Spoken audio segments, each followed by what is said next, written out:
আজ নদিয়ার তাহেরপুরে প্রধানমন্ত্রী মতুয়া প্রধান এলাকায় মোদির জোড়া কর্মসূচি। আজ প্রশাসনিক সভা থেকে একাধিক উদ্বোধন ও শিলান্যাস। প্রশাসনিক সভার পর রাজনৈতিক সভা মোদি আজ কি বার্তা দেন, কোন কোন ইস্যুগুলোকে তিনি আজ হাতিয়ার করবেন সেদিকেই নজর রেখেছে সবাই। জনসভা থেকে ২৬-এর ভোটের বার্তা। আজ প্রথমে প্রশাসনিক প্রশাসনিক সভা করবেন নরেন্দ্র মোদি। আমাদের সঙ্গে সরাসরি রয়েছেন প্রতিনিধি রঞ্জিত। আর কিছুক্ষণ পরেই মোদি আসবেন এবং সভা করবেন, প্রশাসনিক সভা তিনি প্রথমেই করবেন। এই মুহূর্তে কিরকম ছবি?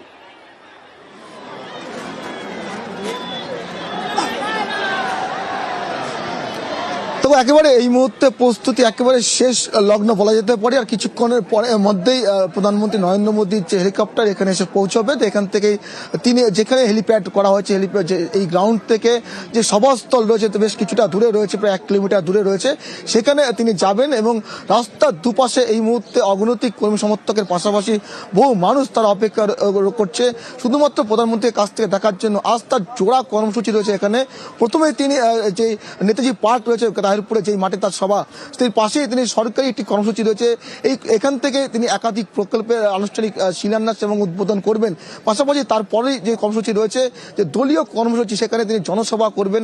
এই মুহূর্তে নিরাপত্তা ব্যবস্থা একেবারে অটুট করা হয়েছে এবং সকাল থেকে বহু কর্মী সমর্থক তারা কাতারে তারা এখানে ভিড় জমাচ্ছেন এবং রাস্তার দুধারে যাতে কোনো রকম সমস্যা না হয় সেই দিকে নিরাপত্তা ব্যবস্থা অটুট করা হয়েছে। পাশাপাশি গোটা তাহেরপুরের বিভিন্ন জায়গাতে যে পুলিশি মোতায়েনের পাশাপাশি এখানে যাতে কোনো সমস্যা না হয়, যে মিছিলগুলো আসতে, সেটাও কিন্তু নিরাপত্তা দিক থেকে ক্ষতি দেখা হয়েছে। এবং এই মুহূর্তে নরেন্দ্র মোদী আসার যে প্রস্তুতি, সেই প্রস্তুতি কিন্তু শেষ পর্বে চলছে এবং কার কিছুক্ষণের পরে তিনি এখানে আসবেন। তার যে জোড়া কর্মসূচি, সেই কর্মসূচিতে তিনি অংশগ্রহণ করবেন। এই মতুয়াগড়ে তার যে এবার দ্বিতীয়বারের মতো সভা, 2019 সালের পরে 2025 সালের সভা, এই সভাকে ঘিরে কিন্তু কার্যত একটা উচ্ছ্বাস রয়েছে দলীয় সমর্থকদের মধ্যে। পাশাপাশি কি বার্তা দেন সেদিকে কিন্তু আজকে তাকিয়ে রয়েছে সংশ্লিষ্ট রাজনৈতিক দল। প্রশাসনিক সভা থেকে কোন কোন প্রকল্পের উদ্বোধন শিলান্যাস করবেন মোদি?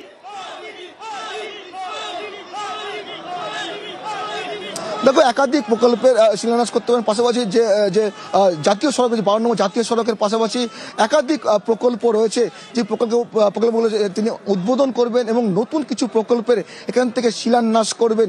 ফলে আজকের যে তার যে কর্মসূচি রয়েছে, প্রথমে যে প্রশাসনিক কর্মসূচি অত্যন্ত গুরুত্বপূর্ণ, কারণ এখান থেকে প্রায় 3200 কোটি টাকার প্রকল্পের তিনি শিলান্যাস এবং আনুষ্ঠানিক উদ্বোধন করবেন বলে এমনটা জানতে পারা যাচ্ছে। তারপরেই তার যে কর্মসূচি রয়েছে দলীয় কর্মসূচি, সেখানে যোগদান করবেন এবং সেখানে বক্তব্য রাখবেন। আমাদের নজর থাকছে সেই দিকেই। প্রশাসনিক সভা থেকে একাধিক উদ্বোধন এবং শিলান্যাস করবেন প্রধানমন্ত্রী নরেন্দ্র মোদি এবং সেই প্রশাসনিক সভার পর রাজনৈতিক সভা করবেন মোদি। ইতিমধ্যেই প্রচুর মানুষ ভিড় জমিয়েছেন, যে ছবি আমরা সকাল থেকেই দেখাচ্ছি। মতুয়াদের নাগরিকত্ব নিয়ে কোনো সংশয় নেই, অন্তত মতুয়াদের মধ্যে নেই। তৃণমূলের একাংশ তারা মতুয়াদের নাগরিকত্ব দিতে চায় না। তারা চায় রোহিঙ্গা মুসলমান এবং বাংলাদেশি অনুপ্রবেশকারী মুসলমানদের এখানে জামাই আদর করে রাখতে, তাদের ভোট ব্যাংকের স্বার্থে। আমরা মনে করি যে এইভাবে চলতে পারে না। 26-এর নির্বাচনে তৃণমূল যাচ্ছে, তৃণমূল যাবে, মতুয়াদের আর ভুল বুঝিয়ে আটকে রাখা যাবে না। আজ মতুয়াগড়ে মোদি এসআইআর আবহে রাজ্যের প্রধানমন্ত্রী। এসআইআর আবহে নাম আছে না নাকি নাম নেই, নাম তোলা, এসব নিয়ে একটা সংশয় তো রয়েছে মতুয়াদের মধ্যে। নদিয়ার তাহেরপুরে আজ সভা করবেন মোদি। এসআইআর নিয়ে আতঙ্কে মতুয়াদের একাংশই। সেক্ষেত্রে তিনি আজ কি বার্তা দেন সেদিকেই নজর রয়েছে প্রত্যেকের। আমাদের সঙ্গে সরাসরি রয়েছেন প্রতিনিধি সুস্মিতা। 6 বছর পর নদিয়ার তাহেরপুরে আজকে সভা করবেন মোদি এবং এই মুহূর্তেও কিন্তু চর্চায় রয়েছে নাগরিকত্ব ইস্যু। অনেকেই আশঙ্কাতে রয়েছেন, মতুয়াদের একাংশ আশঙ্কাতে রয়েছেন। সেই আশঙ্কা, সেই আতঙ্কের আবহে মোদি সেই আতঙ্ক নিবারণ করতে পারবেন?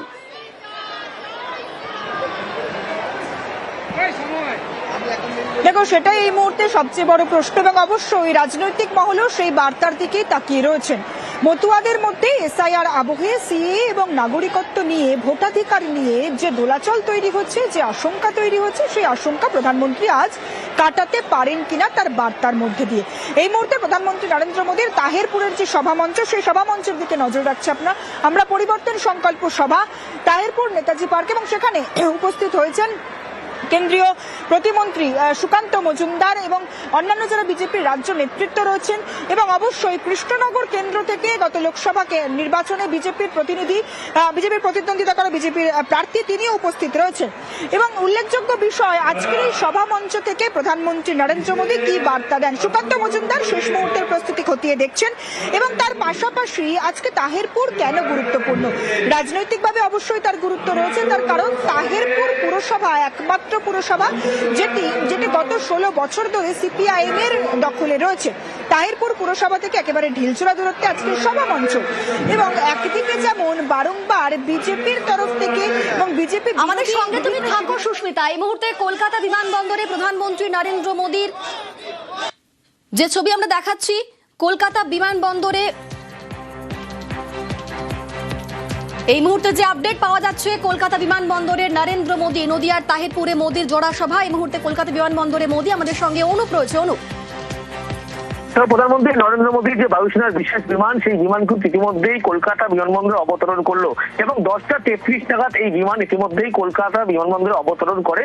এরপরেই কিন্তু হেলিকপ্টারে করে নরেন্দ্র মোদী প্রধানমন্ত্রী তিনি কিন্তু একেবারে নদিয়ার তাহিরপুরের উদ্দেশ্যে কিন্তু হেলিপ্যাড গ্রাউন্ড সেখানে রওনা দেবেন এবং বিমানবন্দরের ভিতরে এই মুহূর্তে তাকে রাজ্য বিজেপির পক্ষ থেকে স্বাগত জানানো হচ্ছে এবং সেখানে ইতিমধ্যেই রাজ্যের পক্ষ থেকে কিন্তু একাধিক যারা আধিকারিক তারা সেখানে উপস্থিত রয়েছে। প্রধানমন্ত্রী নরেন্দ্র মোদী একেবারে দিল্লি থেকে ঠিক সঠিক সময় যেমন রওনা দিয়েছিলেন এবং 10:33 নাগাদ কলকাতায় অবতরণ করে তার বায়ুসেনার বিশেষ বিমান। এই মুহূর্তে তিনি বিমান থেকে নামছেন এবং কিছুক্ষণের মধ্যেই কলকাতা থেকে একেবারে হেলিকপ্টারে করে কিন্তু নদিয়ার তাহিরপুরের উদ্দেশ্যে রওনা দেবেন। হেলিকপ্টারে সকাল থেকে দেখা যাচ্ছে হেলিকপ্টারের মহড়া যেমন চলছিল, পাশাপাশি সকাল থেকে কিন্তু কলকাতা বিমানবন্দরে প্রধানমন্ত্রী আসবেন, সেই কারণে 28 নিরাপত্তার ব্যবস্থা করা হয়েছিল। এই মুহূর্তে তিনি বিমান থেকে নামছেন, তার পরবর্তী ক্ষেত্রে রাজ্য বিজেপি এবং রাজ্য সরকারের পক্ষ থেকে তাকে অভ্যন্তরণ জানানো হবে। তারপরেই কিন্তু তিনি ইতিমধ্যেই পৌঁছে যাবেন নদিয়ার তাহিরপুর, যেখানে হেলিকপ্টারে করে পৌঁছে লাগবে। তারপরে তিনি কখন পৌঁছবেন? বিমানবন্দর থেকে কিন্তু তিনি রওনা দেওয়ার কিছুক্ষণ পরেই কিন্তু তিনি একেবারে তাহিরপুর পৌঁছবেন। যেমন শিডিউল কিন্তু 10:30টায় নামার সময় থাকলেও 10:33 তিনি কিন্তু তেনার যে বিশেষ বিমান সেই বিমানে অবতরণ করেছে। এর পরবর্তী ক্ষেত্রে 10:35 কিন্তু একেবারে কলকাতা এয়ারপোর্ট থেকে হেলিকপ্টারে রওনা দেওয়ার কথা রয়েছে এবং 10:35 কিছু পরেই তিনি রওনা দেবেন এমনটা জানতে পারা যাচ্ছে এবং 11:05 পরে অর্থাৎ 11:10 মধ্যে সোজা একেবারে হেলিকপ্টারে করে নদিয়ায় তিনি রওনা নামবেন বলে এমনটা জানতে পারা যাচ্ছে এবং তার শিডিউল অনুযায়ী নির্ধারিত সময়ে কিন্তু তিনি কলকাতায় এসেছেন এবং রাজ্য বিজেপি বা রাজ্য সরকারের পক্ষ থেকে তাকে অভ্যন্তরণ জানানো হচ্ছে। পরবর্তী ক্ষেত্রে কিছুক্ষণের মধ্যে মিনিট 5 মধ্যে প্রধানমন্ত্রী হেলিকপ্টারে করে একেবারে তাহিরপুরের উদ্দেশ্যে রওনা দেবেন। সেখান থেকে মিনিট 10 বেশি সময় লাগবে। সেখানে কিন্তু হেলিকপ্টার গ্রাউন্ড থেকে তাহিরপুরে সেখানে নরেন্দ্র মোদী প্রধানমন্ত্রী পৌঁছে যাবেন। বেশ, ধন্যবাদ অনুপ। আমাদের নজর থাকবে সেই খবরের দিকেই।